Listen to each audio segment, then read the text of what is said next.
Hola a todos, soy Antoni Casasempere y voy a ser su formador en este taller de Mascudea. Espero que se pueda escuchar bien, vamos como siempre a grabar la sesión y la compartiremos próximamente con todos vosotros. El tema de hoy que vamos a abordar es la calidad en la investigación cualitativa y el trabajo en equipo aplicado a Mascudea utilizando pues las pruebas de acuerdo intercodificador que el programa nos proporciona. El taller tendrá una duración aproximada de hora y media, 90 minutos. En todo momento podremos hacer preguntas por el chat de la aplicación y al finalizar abriremos los micrófonos para mayor comodidad para trasladar cualquier cosa que les preocupe. Bien, recordar que estamos ofertando sin coste el libro de análisis de datos cualitativos con Mascudea. Pueden descargarlo desde nuestra página web de Qualsoft o bien en la página web de Mascudea, en el mismo enlace donde se han inscrito. También tienen la versión en castellano. En todas las prácticas estoy utilizando ejercicios o desarrollos que vienen en estos libros para que vean un poco lo útil que es descargarse estos libros y utilizarlos en su trabajo como referencia, sobre todo si se encuentran aprendiendo a manejarse con el programa. Bien, vamos a pasar a los contenidos que vamos a exponer en el día de hoy. Tenemos en primer lugar los criterios de calidad a la hora de juzgar una publicación en investigación cualitativa. Cuando presentamos un artículo, qué criterios tienen los revisores que van a evaluar nuestro trabajo, y ello nos llevará a comentar, a desarrollar un poco el tema del instrumento del CoreQ, un instrumento para evaluar la calidad de las publicaciones con entrevistas y grupos focales. Yo he intentado en todo momento introducir las partes del programa Mascudea que atañen a cada uno de los criterios o dominios que cubre el CoreQ, como el del equipo de investigación, el diseño de la investigación y el análisis y los resultados. Es un instrumento muy útil porque les va a permitir, antes de mandar a una publicación o a sus revisores de tesis, por ejemplo, el artículo o el material que sea, pues les va a permitir evaluarlo. Seguidamente también trataremos los criterios de calidad en las conclusiones de Miles y Huberman, y luego cómo aplicamos esta calidad al programa Mascudea con un ejercicio clásico que es el calcular el acuerdo entre dos codificadores dentro del trabajo colaborativo o en equipo. Este será el planteamiento del taller que vamos a hacer. Y ya saben que en cualquier momento son bienvenidas las preguntas, los comentarios que tengan que hacer. Preferentemente a lo largo de mi intervención relacionados con lo que estoy exponiendo, y al finalizar el taller pues podemos comentar cualquier otro tema que tengan a bien. Bien, los criterios de revisión en la investigación cualitativa nos enfrentamos. Yo no tanto porque no tengo un perfil académico, pero ustedes quizás sí que se enfrenten a la tesitura de publicar en una revista o hacer su trabajo doctoral o un informe de resultados que les hayan encargado. En concreto, a la hora de las opciones del editor, pues directamente podría aceptar el manuscrito con menores revisiones si el trabajo ha sido pulido al máximo y encaja dentro de la política de la revista, tender hacia la aceptación, pero no requieren mayores revisiones, nos dan un plazo de tiempo un poco más extenso. Tender hacia el rechazo porque supondría una reformulación del trabajo que hemos presentado muy amplia, directamente rechazarlo, o simplemente nos recomiendan presentarlo a otra publicación. Serían algunas de las opciones. Pero claro, nosotros nos preguntamos, ¿cómo ha sido evaluado mi artículo por esos revisores, por la revista? qué parámetros han tenido en cuenta a la hora de juzgar el trabajo realizado. Bien, estos son algunos de los criterios que se tienen en cuenta en muchas de las revistas. La relevancia del artículo para los objetivos de la revista. Hay que informarse muy bien de cuáles son esos objetivos primero, cuál es el tipo de publicaciones que encajan bien en esa revista. Lógicamente, si presentamos un trabajo de educación en una revista que no tenga nada que ver con la educación, pues lo más probable es que nos lo rechacen directamente, por muy bien que esté. La calidad de la información, cuáles son sus puntos fuertes, qué nuevo conocimiento se ha generado, es creativo, es innovador. La calidad de la redacción es muy importante. En ocasiones no valoramos esas puntuaciones, el poner bien una coma, un punto y coma, el construir bien una frase.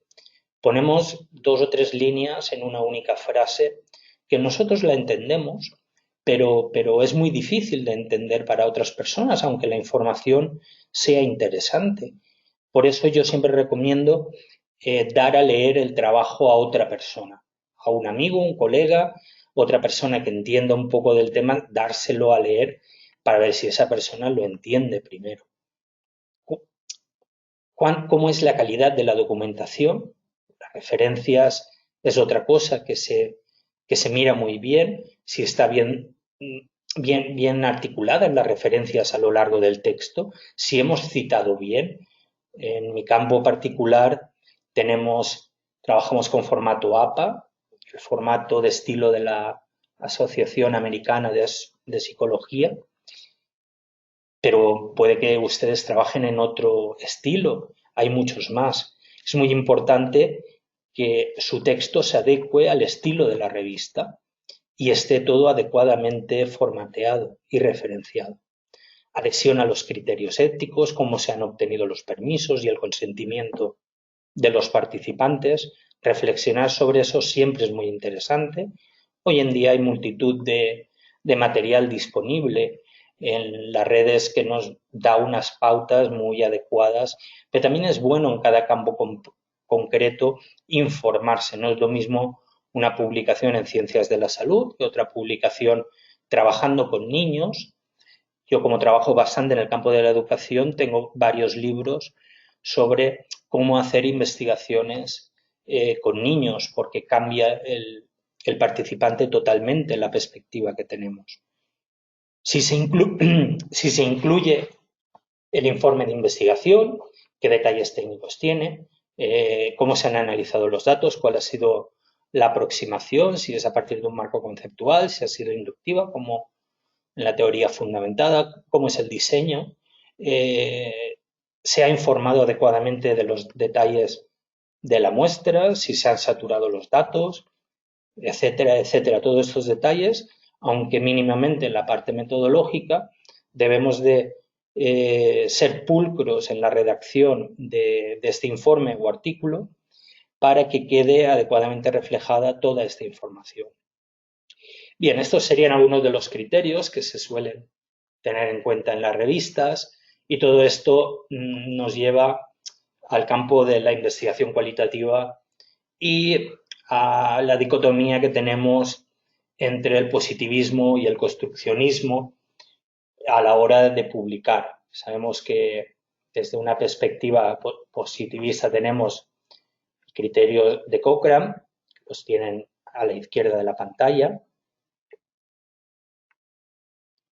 Claro, estos criterios, estos 6 criterios, por ejemplo, en investigación cualitativa muchas veces es complejo lograrlos.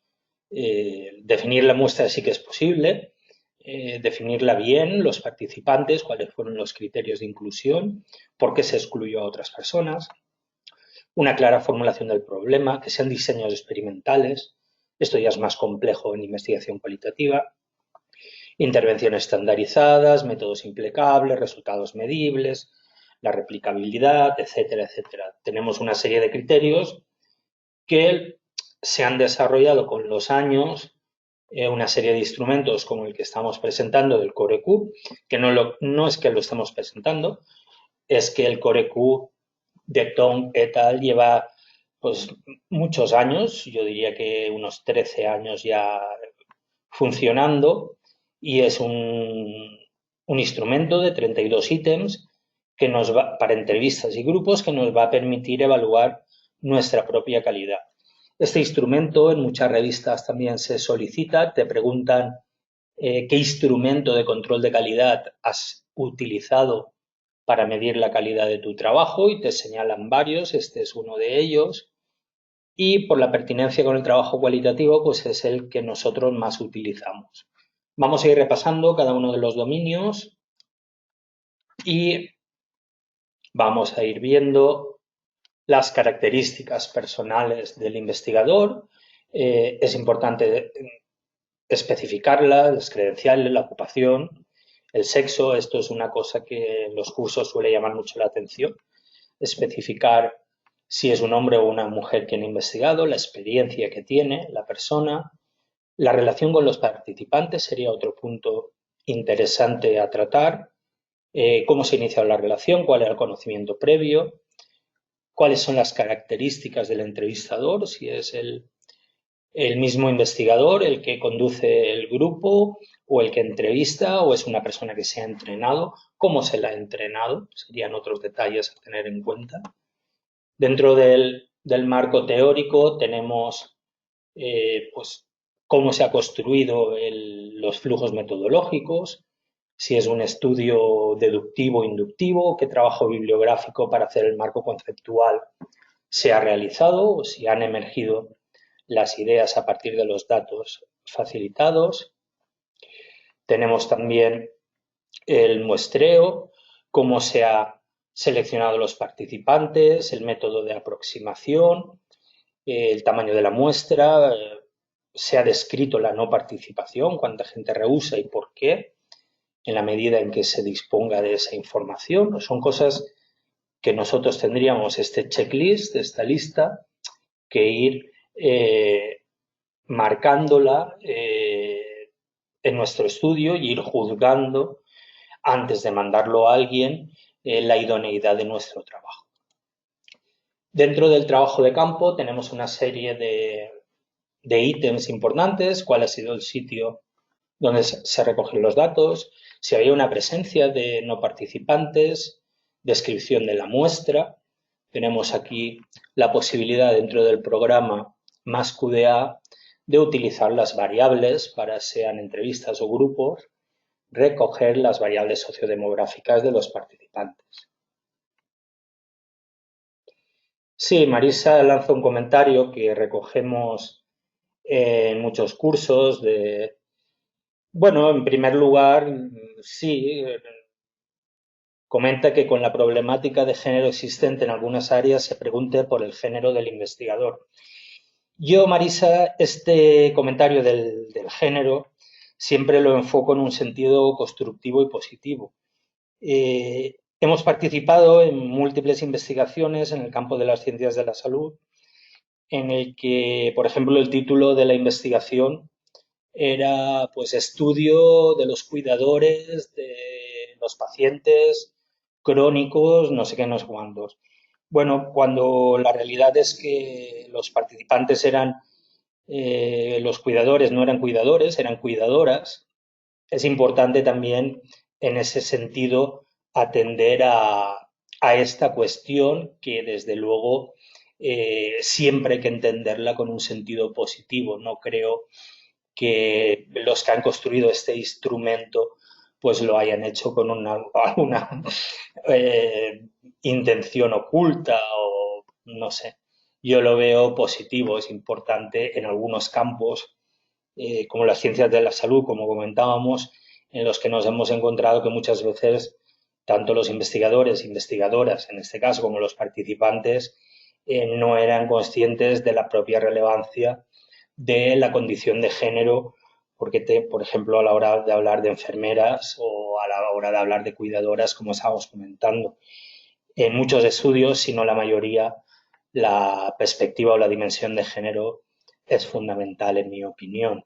Entonces, pues recogerla en un instrumento de este tipo, pues si lo miramos desde un punto de vista, pues puede aportar. Simplemente estamos haciendo opiniones y comentarios que también estamos recogiendo este instrumento que pretende medir la calidad, ¿de acuerdo?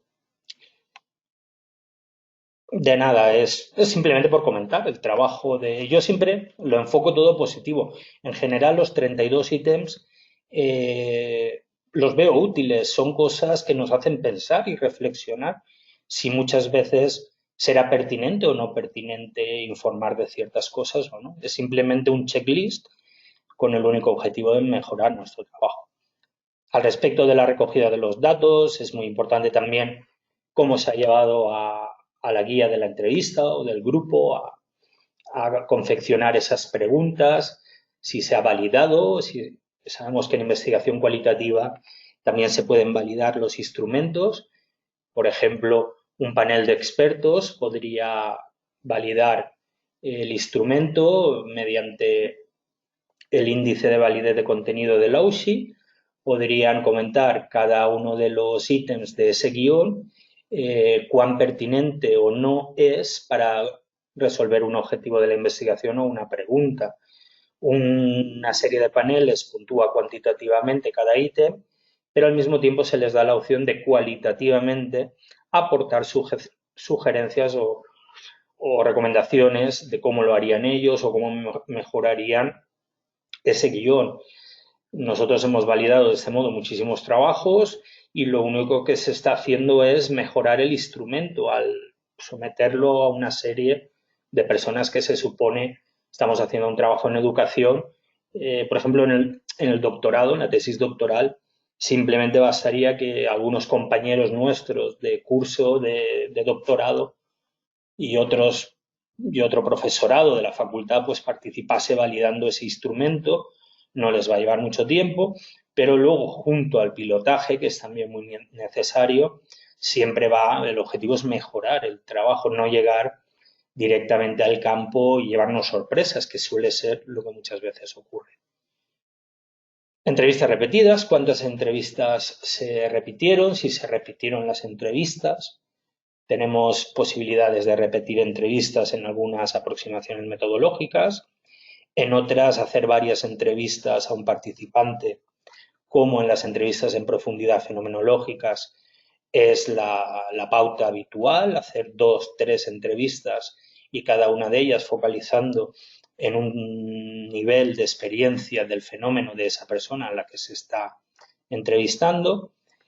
La grabación, cómo se utilizó la grabación, siempre hoy en día que es muy asequible la grabación mediante vídeo, muy interesante. Los grupos también es interesante grabarlos desde varias perspectivas con varias cámaras. Tenemos la posibilidad también de la duración, hay una duración más o menos estandarizada, dependiendo de la estructuración de la entrevista. Si es una entrevista semiestructurada, por ejemplo, va a ser más corta. Si es una entrevista en profundidad, pues va a ser mucho más larga. Entonces, hasta la hora de analizar las entrevistas o los datos que tengamos, vamos a poderlos analizar como un conjunto, como una unidad de análisis cada entrevista, si está poco estructurada, o podemos analizar pregunta a pregunta de esa entrevista como si casi si fuera un cuestionario, si es una entrevista bastante estructurada, ¿de acuerdo? Dependiendo del tipo de diseño de la entrevista, tendremos que abordar un tipo de análisis u otro, ¿de acuerdo? Saturación de los datos, cómo se ha llegado al sistema de saturación. En MassQDA, aparte de alguna herramienta específica que se está desarrollando al respecto, tenemos el sistema de pesos. Podemos a un segmento asignarle, por defecto todos los segmentos en MassQDA tienen un peso 0, los pesos van de 0 a 100 y unos segmentos más relevantes les podemos dar un mayor peso nosotros cuando los creamos. También podemos utilizar el sistema de pesos para controlar la saturación y si un segmento es nuevo, utiliza un código nuevo o uno de los que ya tenemos en el sistema de códigos. Retorno de la transcripción, si se ha devuelto a los participantes. Y luego ya finalmente tenemos los criterios sobre el análisis y los resultados, que es en mi campo lo que más me interesa, en la parte de análisis de la investigación. ¿Cuál ha sido la cantidad de codificadores que han trabajado el material? Ahí conectaremos directamente con la práctica que vamos a hacer hoy, las prácticas de acuerdo intercodificador, para ver cómo dos analistas que han codificado el mismo material pueden evaluar cuán precisos han sido en ese trabajo. La descripción de la estructura de codificación, si se ha proporcionado. Para ello tenemos gran cantidad de opciones en el programa para generar informes o incluso el libro de códigos. Como estuvimos viendo hace unos días en otro taller, en el menú de informes tenemos posibilidades de generar esa estructura de codificación, llevarla al informe final de resultados y que esté disponible. Derivación de los temas, si el trabajo pues fue inductivo o deductivo, si primero hicimos una revisión bibliográfica, un marco conceptual, cuyos indicadores fueron articulados, o se derivaron de los datos estos temas. Sería la aproximación inductiva, en cierta forma centrada con la teoría fundamentada, la Grand Theory que estábamos comentando. ¿Qué programa informático se utilizó? Si se aplica. Yo he incluido en la diapositiva un artículo del blog de Mascudea de cómo citar el programa. Si mis compañeros les compartirán las diapositivas y podrán en el blog de Mascudea entrar y hay un artículo de cómo citar el programa que utilicen académicamente dentro de... Por mi parte, el programa no tiene mucha importancia, mucha relevancia, solo es una herramienta. Tampoco vamos a poner que hicimos el artículo con un ordenador Mac, Pro, Book, no sé qué, no sé cuántos, o con una máquina de escribir tradicional. A fin de cuentas son herramientas, pero en la medida de la complejidad informática que tienen esos programas de apoyo como Mascudea, en cierta forma sí que interesa citar con qué programa se ha utilizado. La comprobación con los participantes. Sí, Ana, de hecho la práctica central Ana pregunta si voy a explicar lo del acuerdo intercodificador y de hecho la práctica por excelencia de la clase de hoy va a ser, tengo dos proyectos preparados, uno codificado por mí y otro por una persona que colabora con nosotros, la profesora Bercher. Entonces, sobre la misma entrevista vamos a ver, vamos a hacer todo el recorrido y de cómo hacerlo con el programa, los tres tipos de acuerdo que hay, etcétera, etcétera. Está todo, esa era la idea de, pero primero quería contextualizar esa práctica con la relevancia de la calidad de la investigación cualitativa, como el Core-Q cita el acuerdo intercodificador como un elemento de calidad y luego también como Miles y Huberman en el apartado dedicado a la calidad de las conclusiones también insisten en este punto. Por tanto, estas dos insistencias me llevan a mí a la justificación de por qué les tengo un día de primavera, una tarde en Europa, una mañana en América, pues aquí pegados al ordenador escuchándome. Entonces quería contextualizarlo primero. Así es que vamos ya a finalizar la parte del Core Q con el informe de resultados, cómo se han presentado las evidencias. Muy interesante en cualitativa siempre elegir evidencias vívidas y certeras para ilustrar nuestro trabajo. A mí no me gusta cuando se ponen dos o tres evidencias seguidas. Normalmente con una debe de ser suficiente para cada idea que se está poniendo. Tenemos que no quedarnos escuetos, pero tampoco pasarnos llenando casi toda la página con evidencias de los participantes. Consistencia de los datos y los hallazgos. Esto es muy interesante, también lo abordan Miles y Huberman. Es interesante ponderar qué datos teníamos y los resultados que hemos obtenido, si hay consistencia. No se pueden analizar dos o tres entrevistas y presentar una teoría nuclear de no sé de qué. Entonces hay que ponderar. También, como decíamos antes, del estilo a la hora de redactar. En cualitativa hay un estilo narrativo propio que siempre huye de generalizaciones, siempre relativiza con expresiones como tal y como afirman los participantes o a la vista de las opiniones analizadas. Hay una serie de coletillas que se utilizan en los informes para evitar la generalización y la inexactitud a la hora de confeccionar un informe en investigación cualitativa. Claridad de los temas principales, si se han presentado los temas principales adecuadamente y, cómo no, en investigación cualitativa, qué peso, qué descripción, qué discusión han tenido los temas secundarios. Esos temas que a lo mejor tenían una baja frecuencia de codificación, pero a veces entre esos temas que se han desarrollado con menor peso, pues se encuentran ideas muy importantes y muy dignas de tener en consideración. Bien, vamos a centrarnos ahora a recorrer rápidamente también, porque todo esto lo tenemos conocido, y además tenemos un taller programado dentro de 15 días sobre las tácticas analíticas para generar significado de Miles y Huberman, aplicado a Mascudea. Entonces ya ahí trataremos las tácticas analíticas son la primera parte de este capítulo. Luego tenemos una segunda parte de comprobación de resultados y luego la calidad de las conclusiones, que es esta parte. Siempre tenemos la misma disyuntiva que teníamos al principio, cómo saber nosotros y que nos leen que esas conclusiones a las que hemos llegado son buenas. Cuando terminemos una tesis o un informe de resultados, voy a compartirles una serie de reflexiones para evaluar o medir esos resultados, esas conclusiones a las que hemos llegado, ¿de acuerdo? Este sería el planteamiento. Bien, en primer lugar, proponen la objetividad, la confirmabilidad. La objetividad, pues, es un término tomado de la investigación cuantitativa, pero se pueden compartir algunos consejos, describir y explicitar métodos y procedimientos, como veíamos en el Core-Q también. Si se puede seguir la secuencia de cómo se han recogido los datos, se han procesado, condensado y transformado hasta visualizarlos para que se tracen las conclusiones.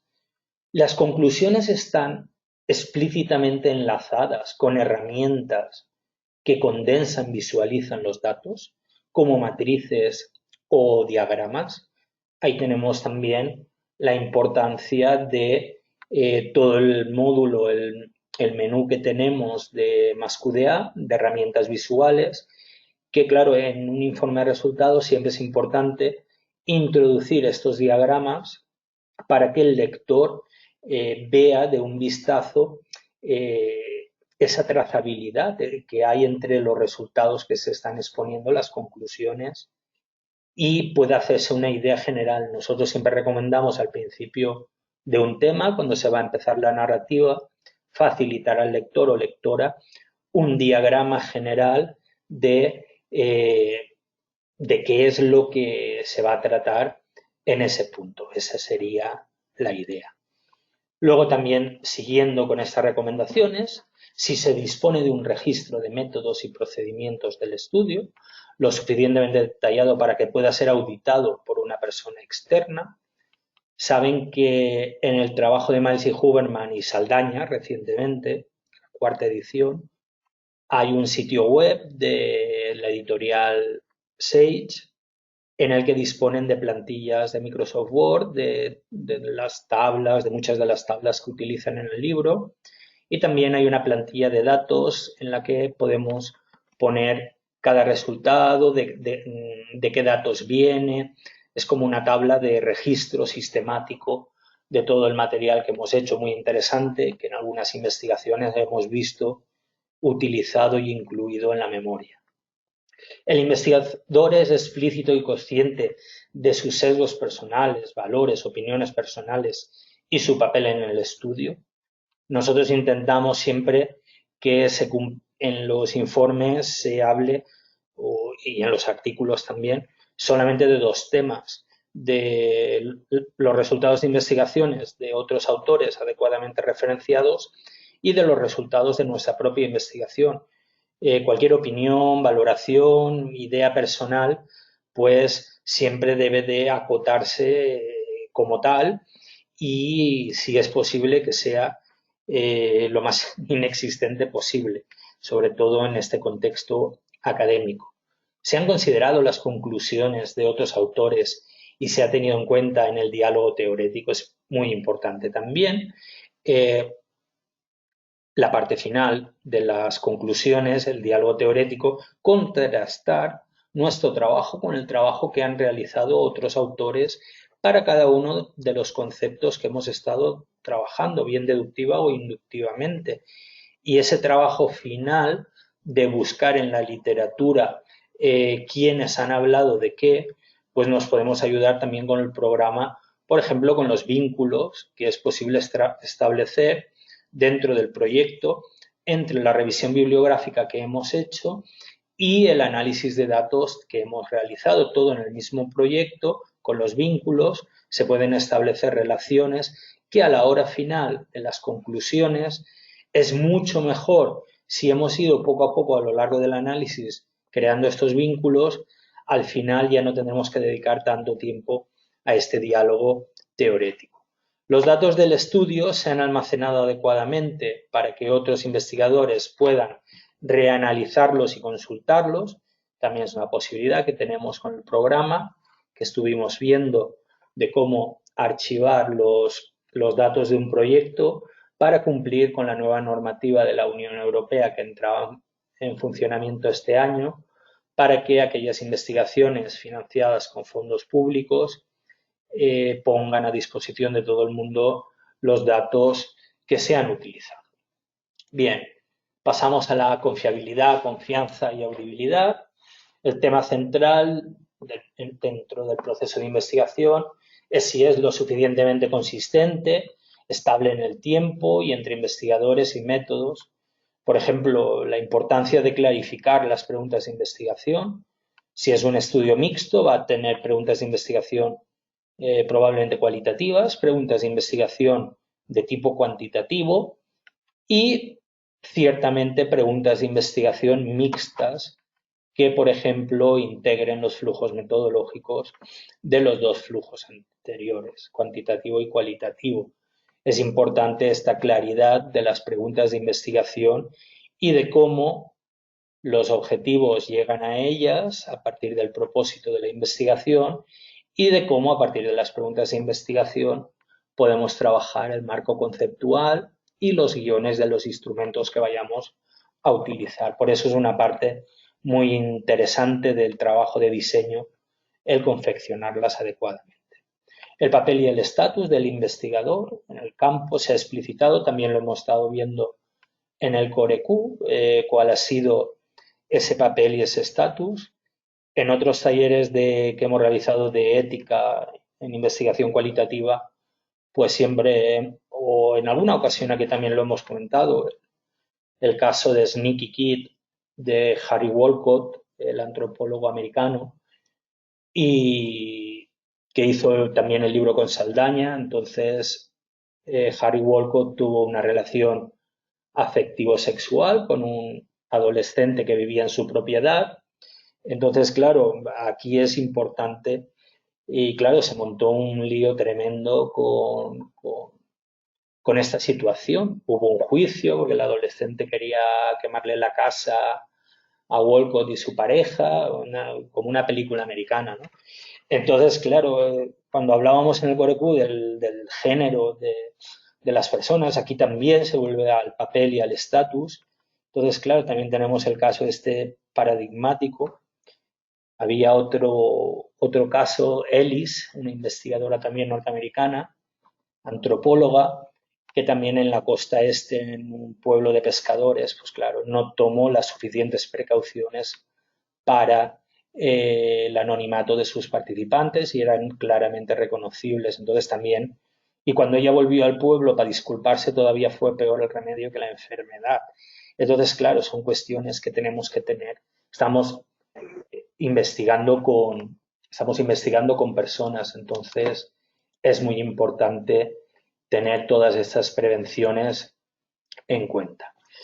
Finalmente, los resultados ofrecen paralelismos significativos entre la fuente del dato y la conexión con la teoría.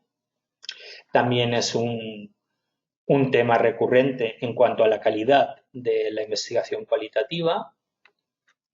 Y continuando con las recomendaciones que nos hace Miles Huberman, los paradigmas básicos y constructos analíticos se han especificado, los protocolos de recogida de datos de los diferentes analistas son comparables, se han realizado pruebas de acuerdo intracodificador, también insisten en esta cuestión. Las pruebas de acuerdo intercodificador también se pueden hacer con un único analista. Se puede un codificador medir a sí mismo cuán consistente ha sido a lo largo del tiempo a la hora de codificar mediante una pequeña selección muestral de los datos. Puede coger un fragmento de datos, analizarlo en el momento 1 y pasado un tiempo puede volver a analizar con el sistema de códigos que hay disponible ese mismo fragmento de datos. Y estos programas lo que nos van a decir es cuán consistente se ha sido a lo largo del tiempo a la hora de codificar. Son detalles que sí que preocupan principalmente a la hora del trabajo en equipo, más que nada porque la codificación debe ser un procedimiento sistemático y estructurado. Bien, seguimos avanzando con las recomendaciones, validez interna, credibilidad, autenticidad. Y la pregunta que nos lanzan los autores sería, ¿tienen sentido los resultados? ¿Son creíbles?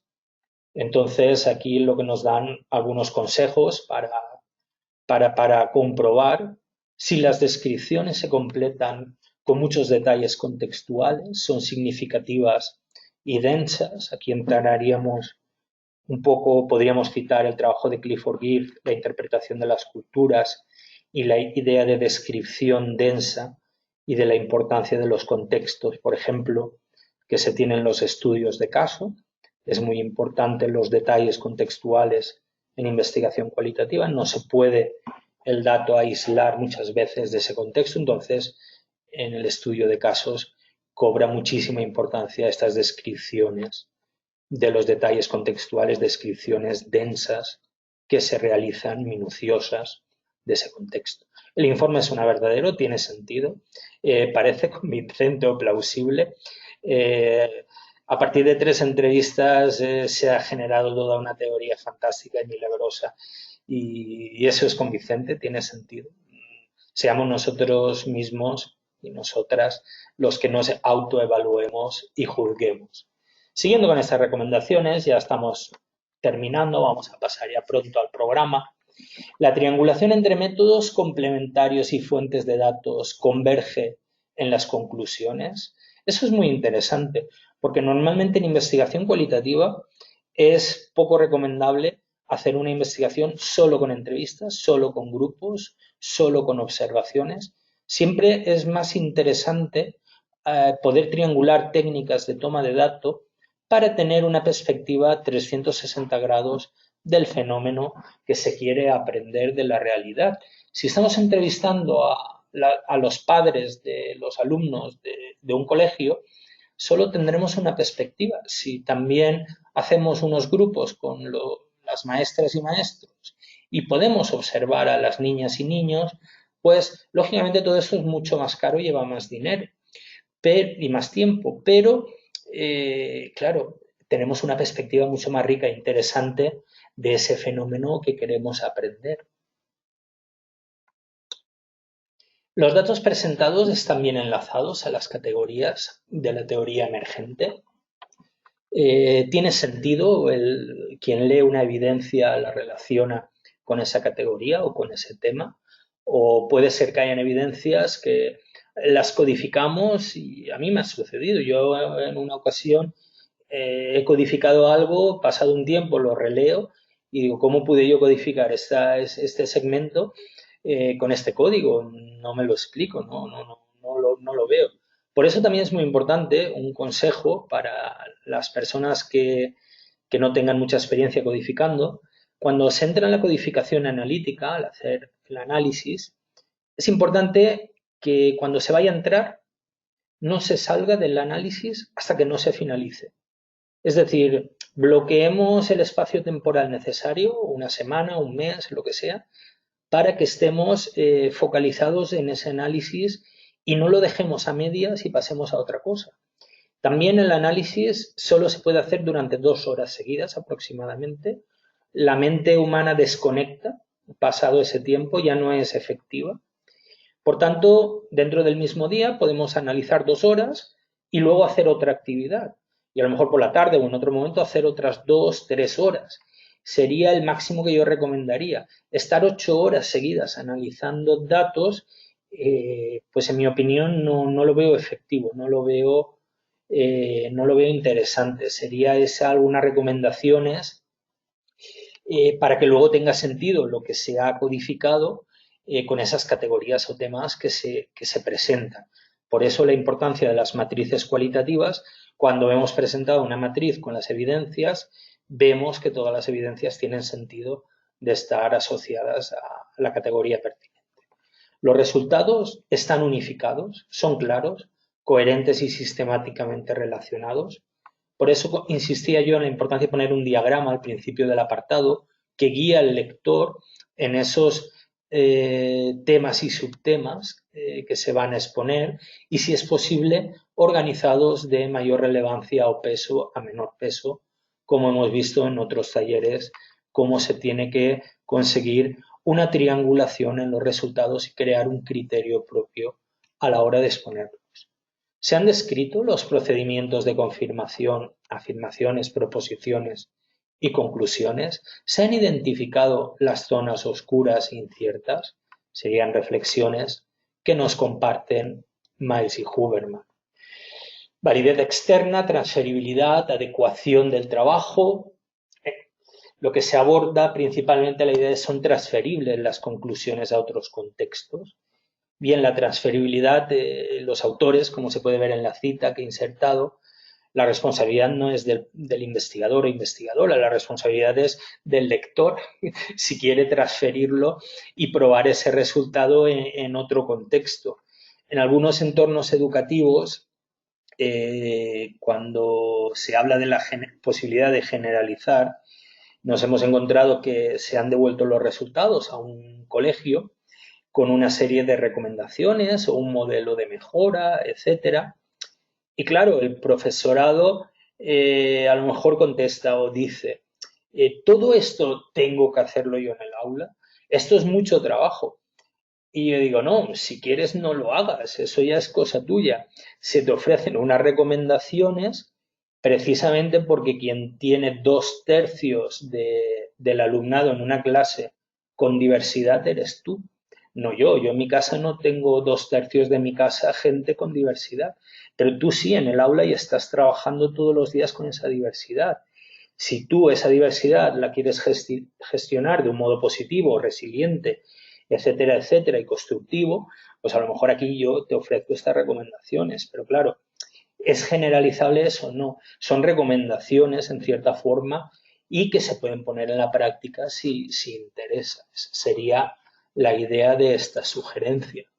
Siguiendo con la transferibilidad, si son transferibles, el informe de resultados detalla los límites de la selección muestral y examina críticamente las posibilidades. Este es un punto que cuando tratamos los ciclos de análisis en otros talleres, siempre me gusta terminar todos los ciclos con el establecimiento de los límites del resultado obtenido para que no hayan equívocos, como la anécdota que estaba compartiéndoles, de que eso es generalizable. Por eso muchas investigaciones apelan a la investigación educativa, por ejemplo, basada en las evidencias, por ejemplo, el profesor Slavin y todo esto. Y claro, por eso se hace mucha investigación cuantitativa, porque sí que se ofrece esa posibilidad con grandes muestras de generalización. El muestreo es lo suficientemente diverso teóricamente para permitir una aplicación amplia si fuese relevante. Normalmente la idea de la diversidad teórica también es importante. Un ejemplo podría ser el proyecto de prácticas que utilizamos aquí en los talleres, en los cursos, sobre el papel, la problemática del alumnado en la formación en línea, y analizamos el papel del tutor, y lo que se estudia son diferentes perspectivas, una diversidad teórica, pues, por ejemplo, las habilidades del tutor o las competencias, las funciones del tutor y los problemas y las soluciones que pueda tener el alumnado. Entonces tiene que haber una cierta diversidad teorética. Si tú solo estudias los problemas del fenómeno, probablemente te estés quedando con una parte de esa diversidad conceptual que pudiera haber. Los resultados incluyen las suficientes descripciones densas para que los lectores evalúen la potencial transferibilidad. Volvemos a las descripciones densas, los contextos, su importancia. Y una determinada cantidad de lectores informa que los resultados son consistentes con sus propias experiencias. Aquí entraríamos, en cierta forma, en mi opinión, a la importancia de los congresos presenciales que ahora no se están pudiendo hacer. Tenemos a esa comunidad que va a informar de esa consistencia a la hora de trasladar los resultados de la investigación. Hay congresos, ahora en julio está el del Congreso Internacional de Investigación Cualitativa, que se iba a desarrollar en La Coruña, pero que se va a hacer completamente online. Entonces es una oportunidad, pues, no solo de presentar tu trabajo, sino escuchar a gente que ha trabajado en el mismo campo que tú y evaluar sus experiencias y ver los paralelismos y la consistencia con tus propias experiencias profesionales. Siguiendo con las recomendaciones, los resultados son congruentes con, conectados a o confirman la teoría inicial. Por eso en las conclusiones hablamos de tres tipos de conclusiones. Conclusiones sustantivas, conclusiones teoréticas y conclusiones metodológicas. Dentro del apartado de tesis, cuando hacemos las conclusiones se podrían, cuáles son las conclusiones sustantivas de esa tesis, cuáles son las conclusiones teoréticas, es decir, cuán bien ha funcionado ese marco conceptual con el que hemos estado trabajando. Ese diálogo es muy enriquecedor. Y, por supuesto, las conclusiones metodológicas de los procedimientos, si han funcionado bien o no. Y muy vinculado a las conclusiones, lógicamente, están las limitaciones de basta ya de esconder bajo la alfombra la suciedad. Sí, de hecho, la investigación, su objetivo principal es evidenciar las dificultades que un proceso investigador pueda haber tenido para que otros, cuando vayan por ese camino, ya no tropiecen en esas piedras. Sería muy rico, muy interesante crear escuela para evidenciar los problemas que se han tenido. Los procesos y resultados descritos en las conclusiones son aplicables a entornos comparables. El informe sugiere entornos donde los resultados podrían ser satisfactoriamente probados prospectivamente. Cuando ha sido posible, los resultados se han replicado en otros estudios para evaluar su robustez.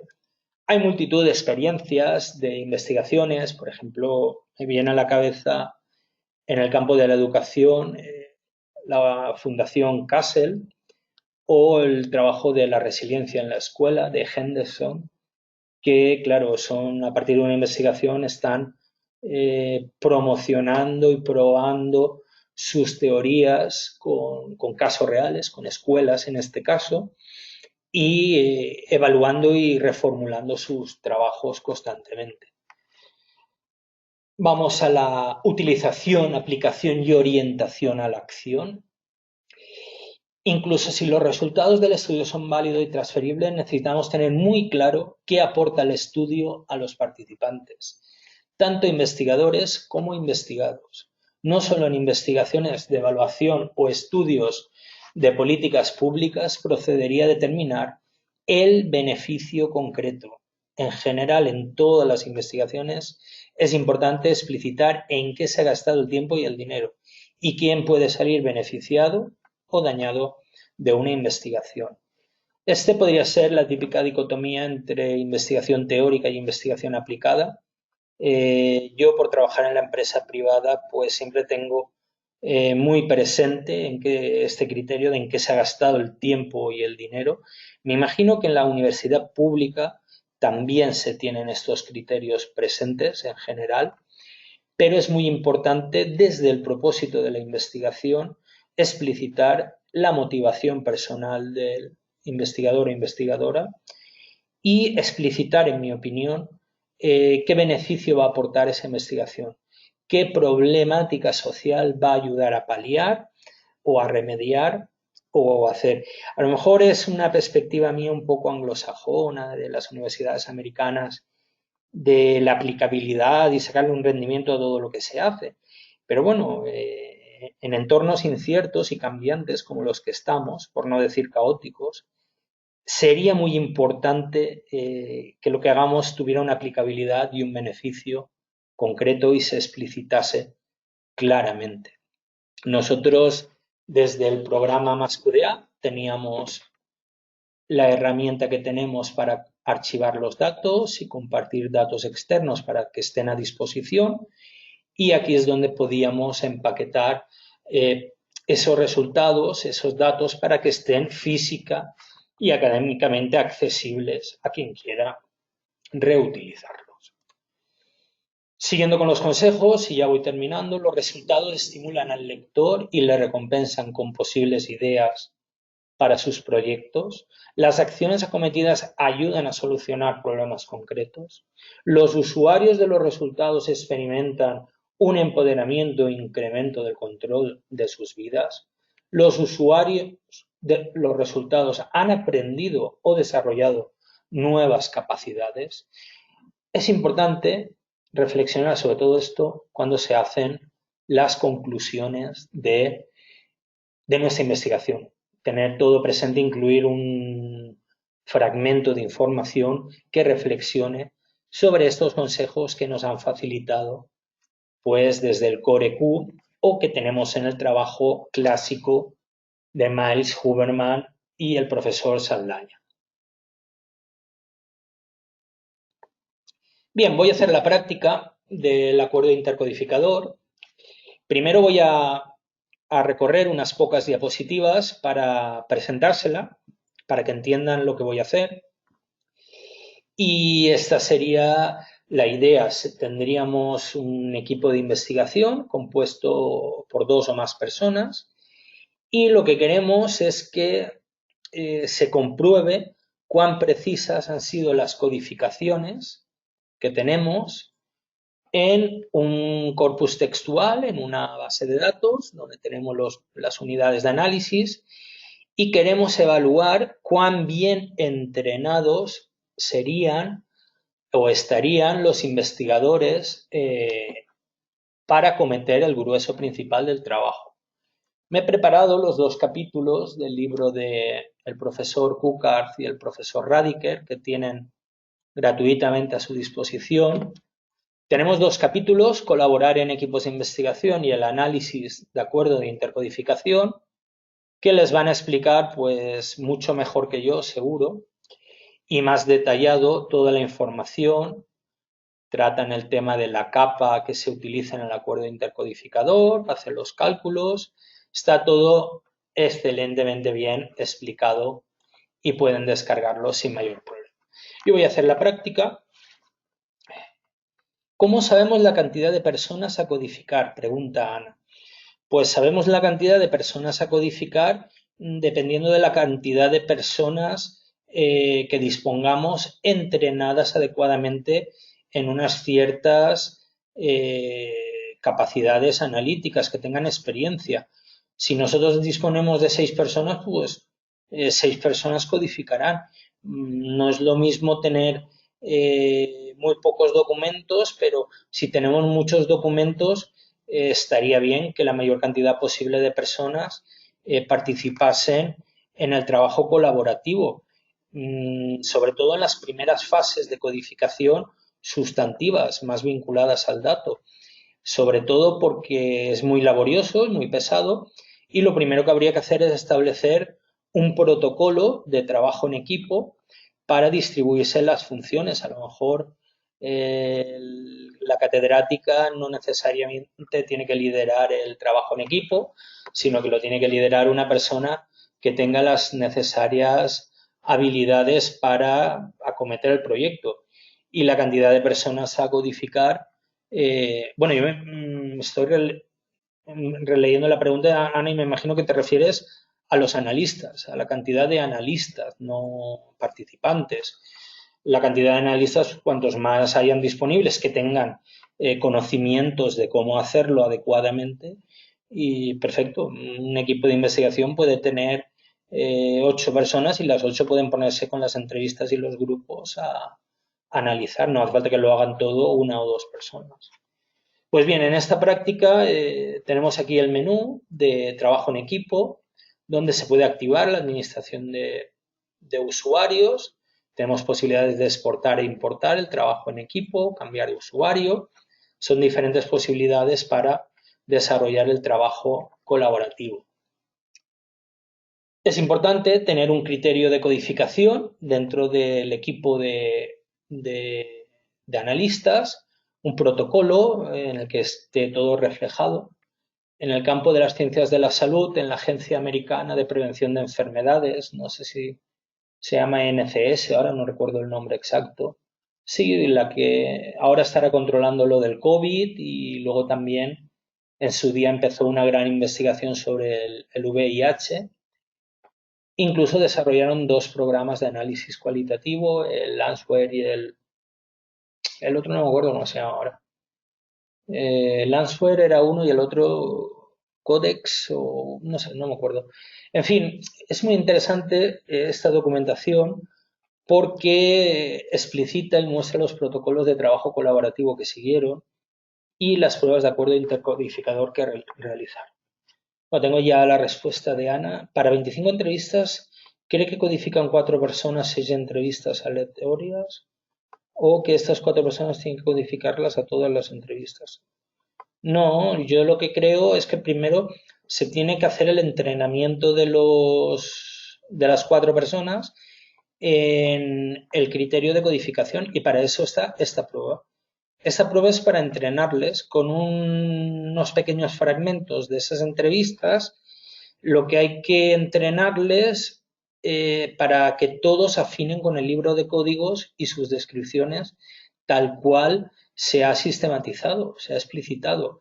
Se hacen la prueba de acuerdo intercodificador, se vuelvan a reunir las 4 personas, revisan lo que se puede mejorar, se hace un criterio claro y se ponen a trabajar cada uno, pues 6 por 4, 24.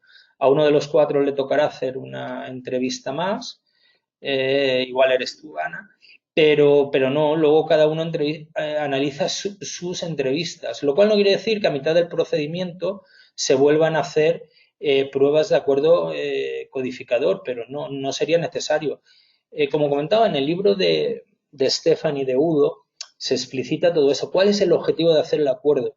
El objetivo de hacer el acuerdo intercodificador es entrenar al equipo, que el equipo esté afinado en ese criterio de codificación, que estén todos entendiendo precisamente cuando se habla de tal código. Se pueden hacer fichas de códigos, ejemplos de uso, ejemplos de mal uso, etcétera, etcétera. Entonces, es importante que esas 4 personas para 25, pero bueno, 25 entrevistas tampoco es mucho, ¿eh? Tampoco es una gran cantidad, no sé si os va a valer la pena hacer todo esto. De todas formas, si se hace, en los informes siempre queda mejor en el capítulo de calidad de las conclusiones hablar de todo esto y ofrecer los resultados del acuerdo intercodificador al que se ha logrado. ¿De acuerdo? Esa sería mi idea personal al respecto. La herramienta lo que va a permitir es comparar la codificación de 2 analistas, de 2 en 2, sobre el mismo documento para comprobar su precisión. El objetivo, conocer las diferencias y mejorar la codificación.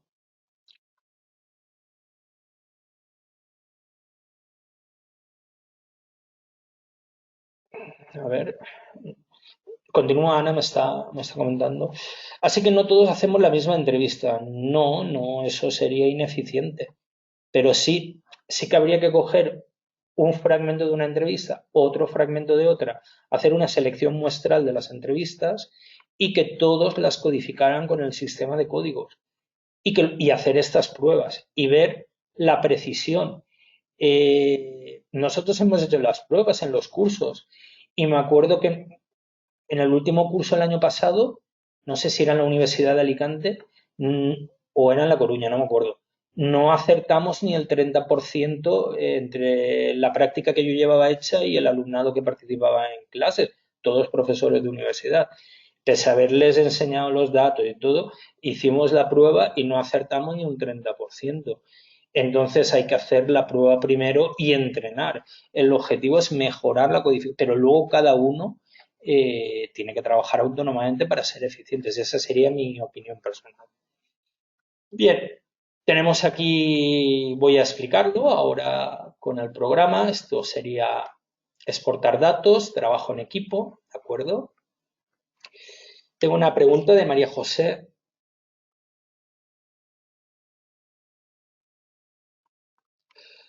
Pues no entiendo el comentario, María José.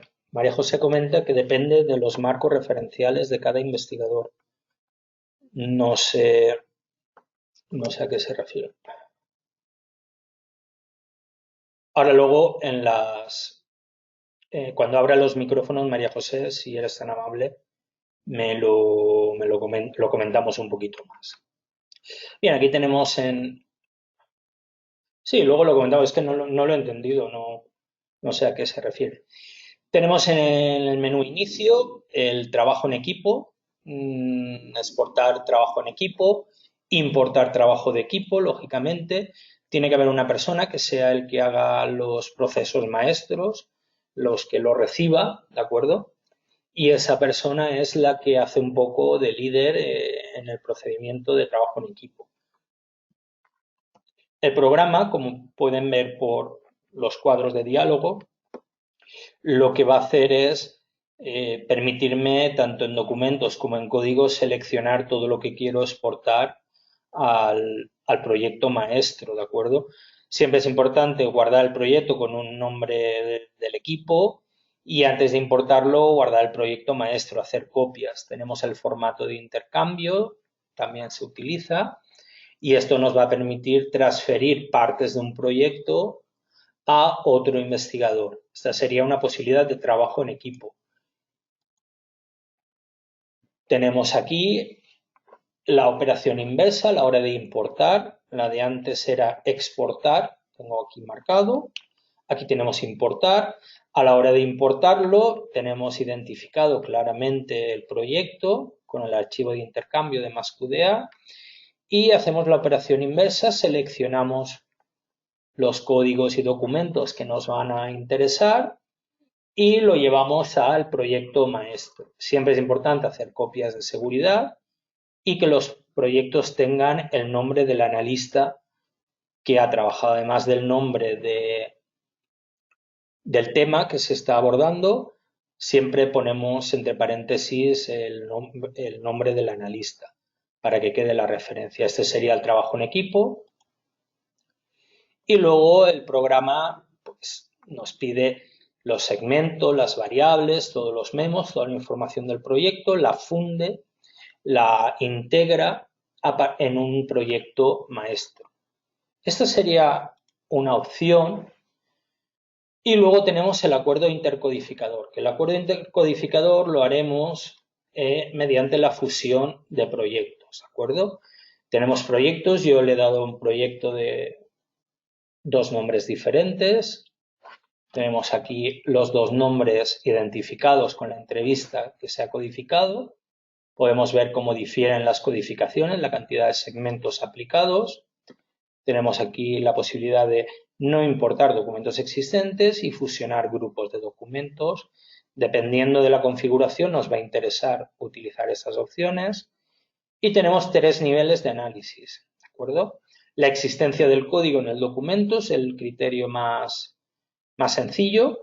la frecuencia de codificación en el documento, si converge, o el solapamiento de códigos dentro del documento. Son los tres niveles que el programa MassQDA nos va a ofrecer. Voy a repasarlos, a mostrarlos cada uno de ellos. Existencia del código en el documento, ¿vale? Lo que nos va a dar es la correlación que hay, si existe o no existe un código en el documento. Entonces nos va a dar un valor final de acierto entre los analistas. La idea sería ver estas tablas y que el equipo de investigación las repasara y dijera por qué esto no se ha codificado así o por qué esto sí que se codifica. Esa discusión, ese diálogo enriquece y mejora el trabajo. Acuerdo intercodificador para grupos. Tenemos aquí la tabla de resultados donde podemos ver los documentos que tienen correlación o no tienen. Luego tenemos la frecuencia de codificación del código en el documento. También nos va a decir cuáles tienen la misma frecuencia de codificación. Es otra perspectiva. Al considerar la frecuencia ya avanzamos un nivel. Y el solapamiento de códigos en el segmento. Los segmentos, imaginen la zona de margen del documento, cómo se van solapando. Lo que nos va a informar es el área que hay, el rango total de la posibilidad entre ambos segmentos y la zona, el rango igual. Siempre lo que hace la capa, no la de Cohen, sino la de Brennan y Prediger, que es la que utiliza MassQDA, es la consideración del azar. Eliminar el azar de que se codificara por azar del mismo modo los analistas. Entonces ya les digo que en el capítulo del libro está claramente explicada esta capa, que es la que se debe citar si se hace el informe, y entonces lo que nos va a decir el panel de resultados es el codificador 1 o el codificador 2, cómo han ido acertando o no a la hora de codificar. Y el programa nos da la opción de adoptar la solución del codificador 1 o del codificador 2. Por tanto, se modifican las codificaciones de acuerdo a lo que nosotros y nosotras decidamos.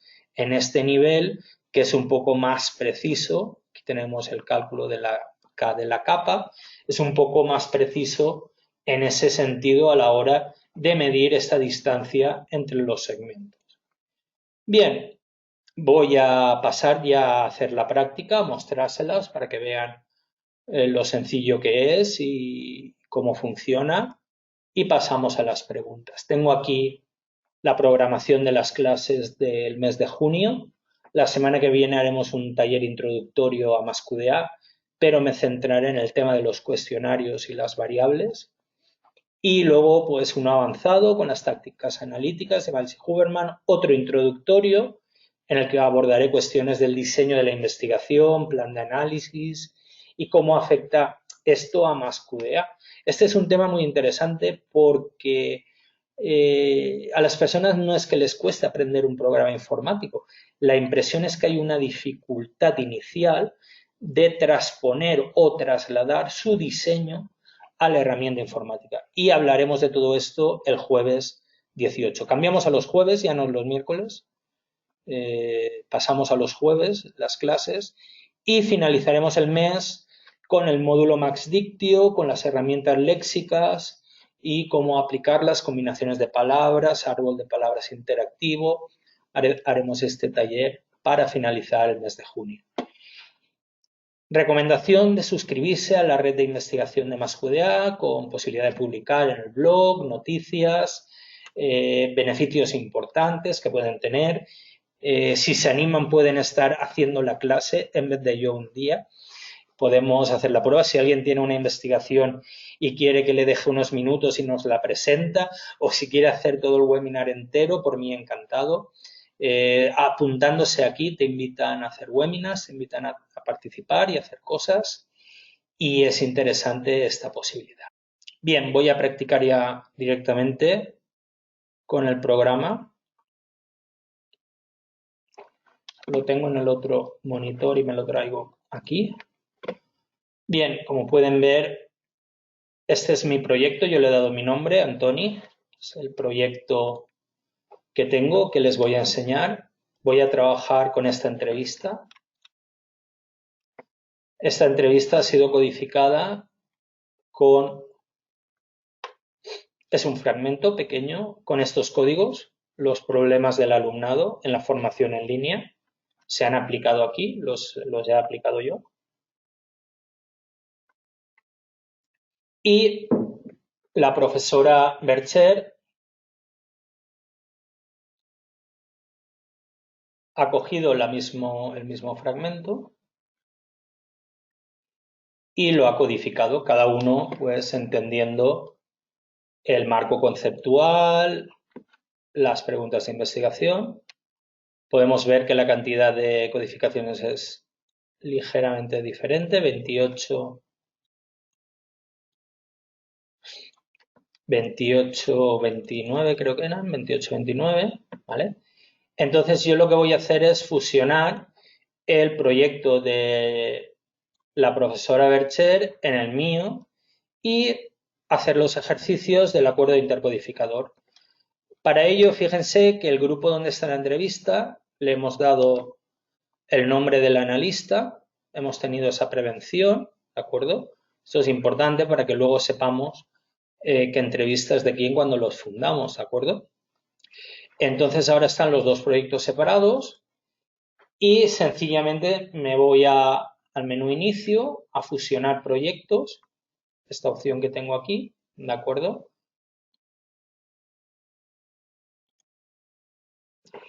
Yo lo que haría lo primero, el consejo antes de continuar, si estuviera yo trabajando solo y lo hiciera hacer de verdad, es hacer esto. Porque este es mi proyecto, pero lo voy a convertir en el maestro, en el proyecto maestro donde se van a fundir, para diferenciarlo del mío original, ¿de acuerdo? Entonces, rápidamente Mascudea me lo guarda y ahora ya se llama maestro, pero es el mío. Y ahora ya puedo fusionarlo con el otro para tenerlos los dos integrados. Si yo estuviera solo, haría eso. Así es que lo que voy a hacer es fusionar proyecto, voy a seleccionar el de la profesora Bercher. Por favor, elija el contenido que debe ser guardado. El memo del proyecto no tiene, del proyecto raíz, del sistema no tiene. Memos de código se incorporarán a maestro, el diario del proyecto a maestro. Y marcaré no importar documentos ya existentes para que no los duplique y fusionar grupos de documentos con el mismo nombre. Por eso les he cambiado el nombre, ¿de acuerdo? Entonces le voy a dar a OK. El programa me avisa de que va a hacerme una copia de seguridad del proyecto. Me la va a dejar aquí en la carpeta temporal por si algo sale mal, volver hacia atrás. Yo ya he sido precavido y ya me he guardado el maestro, el original mío, pero el programa de todos modos me hace una copia de seguridad. Bien, enseguida vamos a ver el proyecto ya fusionado. Podemos ver cómo tenemos ya el proyecto sin mayor problema. Como todo lo demás será igual, ya le he dicho que no lo duplicará ni nada. Tengo aquí los dos. Y ahora simplemente lo que tengo que hacer es buscar en las opciones de acuerdo intercodificador del programa que vamos a tener en análisis, acuerdo de intercodificación, y tenemos para seleccionar los grupos de documentos que se van a considerar y el tipo de acuerdo que queremos hacer. Yo voy a seleccionar este y este, ¿de acuerdo? Podríamos haber activado, podríamos haber hecho, pero estos son los tres niveles, si existen los códigos en el documento, la frecuencia y el solapamiento de segmentos. Voy a ir uno a uno practicándolos para que los vean. Vamos a darle ya OK directamente y podemos ver cómo nos encontramos con diferentes códigos. Aquí tenemos la lista de códigos. Con correlación tenemos estos 7. Sin correlación de existencia tenemos estos, ¿de acuerdo? Hay algunos códigos que no se han aplicado, ¿de acuerdo? Aquí tenemos ignorar los códigos no asignados o contar los códigos no asignados como coincidencias. Tenemos las dos opciones en esta tabla de segmentos y este nos informaría de los códigos que no van a estar en los documentos. Si cambiamos el nivel a la frecuencia, podemos ver cómo convergen o divergen al respecto de la frecuencia. Para una frecuencia igual tenemos todos estos que se correlacionan y sin correlación tenemos también una serie de divergencias que en cuanto a la frecuencia de codificación no se han acertado. Y finalmente, el más interesante, en mi opinión, es cómo se han solapado los segmentos. Analizar segmentos de ambos documentos, daremos OK. Y aquí podemos ver en la tabla los que tienen correlación en cuanto a la extensión y los que no tienen correlación, ¿de acuerdo? Esta sería la idea. Y luego tenemos la tabla en la que nos va a mostrar los documentos que convergen y divergen. Tenemos aquí, pueden ver, son pares de códigos dependiendo de cada analista y pueden ver cómo aquí, en este caso, hay una divergencia. El codificador 2 varía del codificador 1. Entonces nosotros sí podemos adoptar la solución del codificador 2 o del codificador 1 y podemos modificarlo. Si vemos el código procrastinación, lo mismo. Este sí que converge, pero luego en estrategias de habilidades tendríamos esta opción. Le podríamos decir adoptar la solución y automáticamente el programa me lo cambia, me lo recalcula. Podemos verlo en dos pestañas o mostrar en dos ventanas del mismo documento. Si lo vemos en dos pestañas, podríamos ver aquí el programa nos va a ofrecer en paralelo las dos pestañas o podríamos abrir dos visores y en paralelo ir revisándolos, ir viéndolos. Por tanto, todo esto es interactivo y está conectado. Disponibilidad en el tiempo, lo mismo. Podemos en este caso adoptar la solución del codificador 2 y el programa te va enseñando las codificaciones y por supuesto cuando yo hago clic me la está enseñando en su contexto. Entonces al darle cambiar te lo va a cambiar automáticamente en los datos en el proyecto maestro que estamos utilizando. Esta sería la idea. Aquí tenemos la explicación de la capa, los cálculos que se han realizado y tenemos la explicación por si a alguien le interesa trasladar la capa de Brennan y Prediger, no de Cohen, si a alguien le interesa trasladar esta información a un informe de resultados. Pues bien, tan sencillo como esto, en el menú de análisis pueden encontrar acuerdo de intercodificación y elegir, después de fusionar el proyecto, el que más les interese. Y estoy abriendo los micrófonos para que puedan trasladar cualquier pregunta.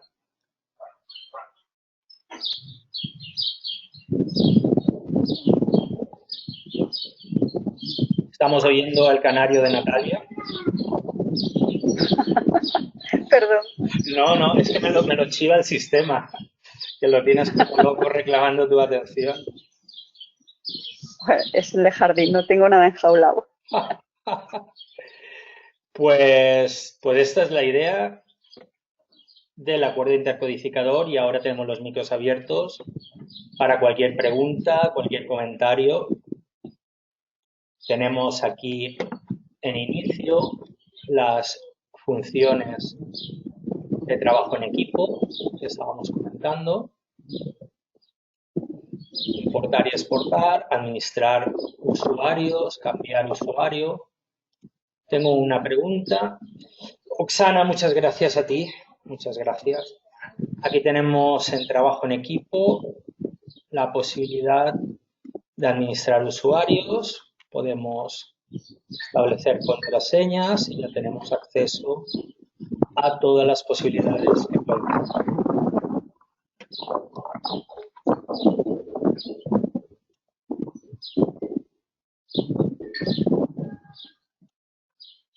No tengo ninguna pregunta. María José, ¿no teníamos algo que comentar?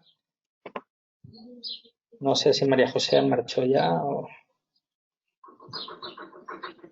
Muchas gracias a vosotros, pues está despidiéndose la gente. Ah, María José, no tienes el micro activado. Sí, los he activado todos. Pero bueno, si quieres comentarlo por el chat o como quieras, los tengo.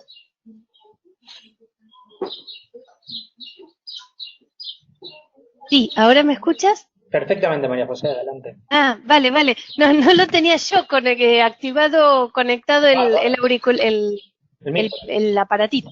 Perdona. No, simplemente lo que decía era que por experiencia me ha ocurrido que cuando uno hace una investigación la importancia del tema y de la fundamentación conceptual que se tenga a la hora de hacer la investigación para facilitar, supongo, el acuerdo entre los Claro, entre los claro. codificadores, ¿no? Entonces, eso me refería cuando decía, dependerá del marco de referencia que tenga cada investigador, porque depende del enfoque, a veces se empiezan investigaciones, pero sin el mismo marco, o sea, o sin un marco de referencia común, y entonces, claro, el buscar la construcción de la categoría no es lo mismo cuando no se parte Bueno, de unas bases teóricas, ¿no? sí, completamente de acuerdo, María José. Yo simplemente tengo en la cabeza equipos de investigación consolidados que tienen un liderazgo claro de...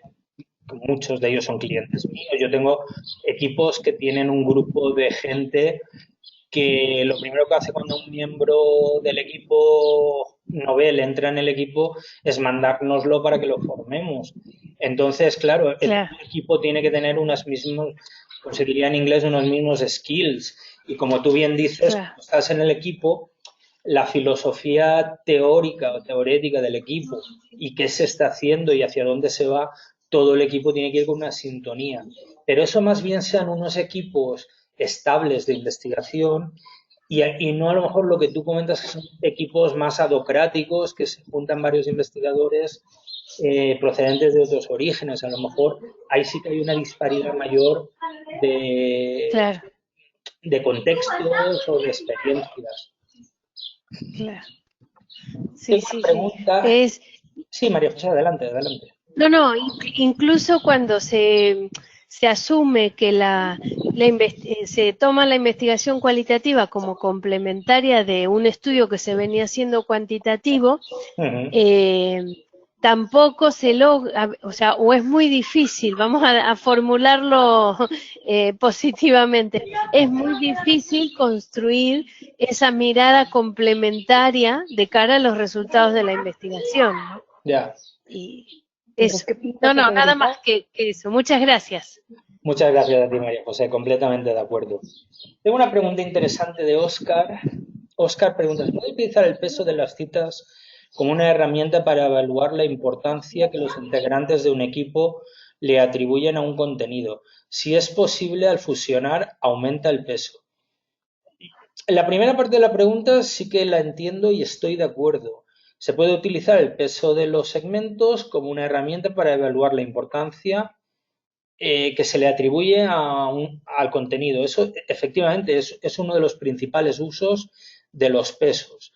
Se pueden utilizar los pesos para marcar o destacar los segmentos, las evidencias más interesantes y que luego pueden aparecer en el informe de resultados. Sí es posible al fusionar aumenta el peso. Cuando se fusionan, los pesos se mantienen, pero no aumentan. Esa parte final de la pregunta es lo que no entiendo. Los pesos al fusionar se van a mantener, no van a hacer un sumatorio o cuestiones similares. Adelante con el ejemplo. Puso 1.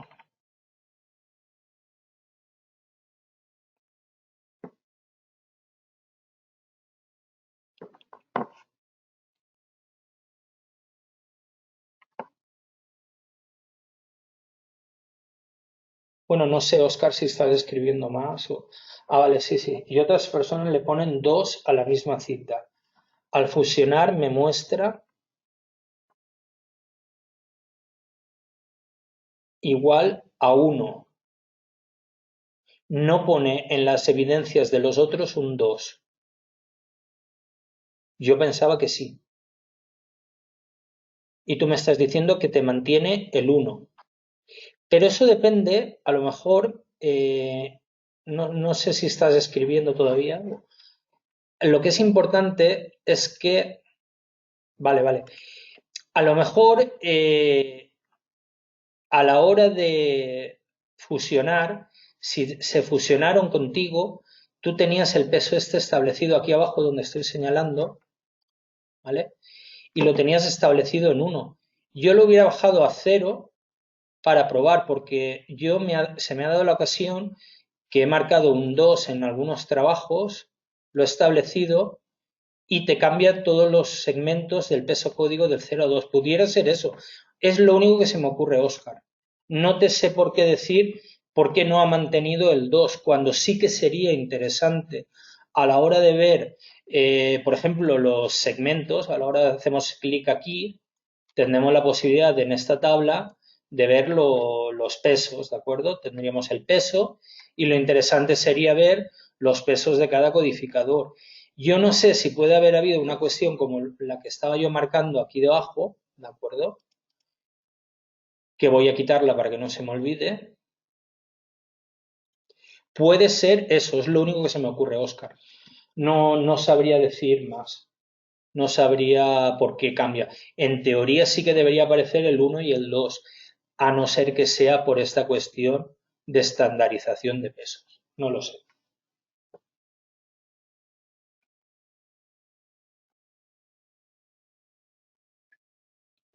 ¿Alguna pregunta más?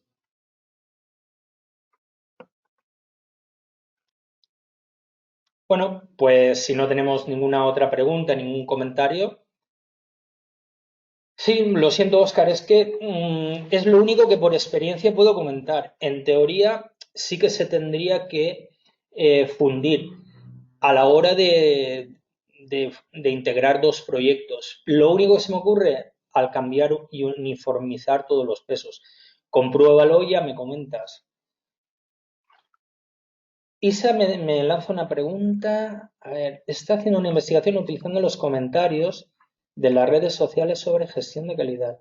¿Crees que Mascudea es adecuado para mi estudio? Mascudea trabaja con Twitter, trabaja con YouTube y también viene, lo digo por la cuestión de redes sociales genéricas. También tenemos el colector de páginas web, recoge de Facebook, recoge de otras redes sociales y con esto sí que podrías hacerlo.